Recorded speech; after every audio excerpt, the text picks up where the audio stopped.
Want to set your screen color back to normal on your Samsung phone? Here's how to do that. So first of all, let's open up the settings. There may be many reasons for it. So let's go to the first one. Let's go to the modes and routines. And maybe you have a filter when you enter a sleep mode. So maybe you accidentally turn down your sleep mode. If you see it activated, tap on the switch, right? So the switch is basically the icon and it turns it on or turns it off. If the issue still persists, let's follow up.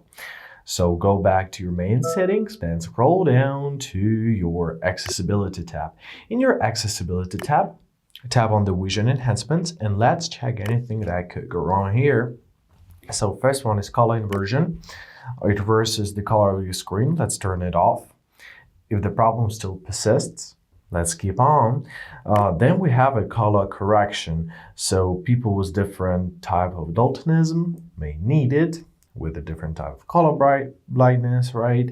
So let's turn it off as well. If the colors are still something is wrong, right? It's a bit yellowish or something is going on.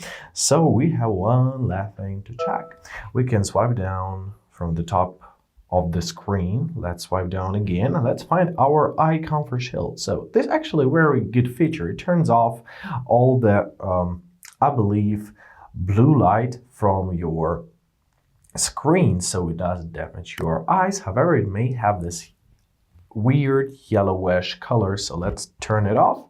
And there we are. Now we're back to normal, and basically that's it. So usually if it's not anything damaged, if your screen is okay, usually it's just a filter, so don't worry. Try out these methods and I hope it helped you. Have a good day. Goodbye. Stay safe.